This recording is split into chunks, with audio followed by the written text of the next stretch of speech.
అందమైన నందనంలో మిడతల దండు వచ్చింది.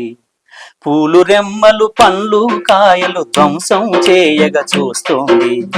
పూలు రెమ్మలు పండ్లు కాయలు ధ్వంసం చేయగా చూస్తోంది. భారతావని నందనము మతోన్మాదమే మిడతల దండు. భారతావని నందనము మతోన్మాదమే మిడతల దండు. అందమైన నందనంలో మిడతల దండు వచ్చింది.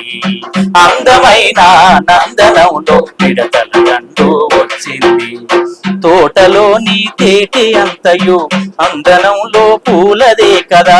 తోటలోని తేటి అంతయు నందనంలో పూలదే కదా. మతాలు వేరుగా ఎన్నున్నా సారం మాత్రం మానవత. మతాలు వేరుగా ఎన్నున్నా సారం మాత్రం మానవత. అందమైన నందనంలో మిడతల దండు వచ్చింది. అందమైన నందనంలో వచ్చింది. భారతావని నందనము మతోన్మాదమే మిడతల దండు. భారతావని నందనము మతోన్మాదమే మిడతల దండు. అందమైన నందనంలో మిడతల దండు వచ్చింది. అందమైన నందనంలో మిడతల దండు వచ్చింది. ఇంకో పాట నల్లి ధర్మారావు గారు రాశారు. ఈయనది విజయనగరం జిల్లా. హిందూ ముస్లిం క్రైస్తవులు హిందూ ముస్లిం క్రైస్తవులు ఎవరైతేనే మానవులే.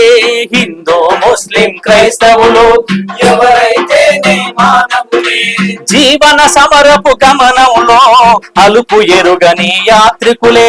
జీవన సమరపు గమనంలో అలుపు ఎరుగని యాత్రికులే.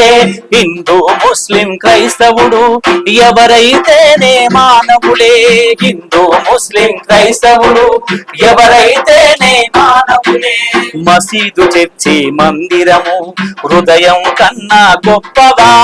మసీదు చర్చి మందిరము హృదయం కన్నా గొప్పవా.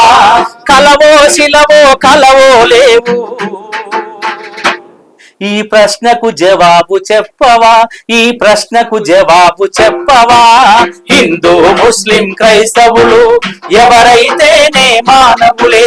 హిందూ ముస్లిం క్రైస్తవులు ఎవరైతేనే మానవులే. ఇదో పాట. ఇట్లా మత సామరస్యం మీద చాలా పాటలు ఉన్నాయి అన్న. నిజంగానే మరి ఈ మనిషి ఆ మనిషి ముస్లింలల్లా ఇప్పుడు మనం కోస్తే ఇంట్లో రక్తం వెళ్తది. ఎవరైనా రక్తమే. అంతే కదా మరి. ముస్లింలు వేరే హిందువులలో వేరే ఉంటదా? అందరూ ఒక్కటే మనుషులు. అంతే కదా. పాట సూపర్ ఉంది.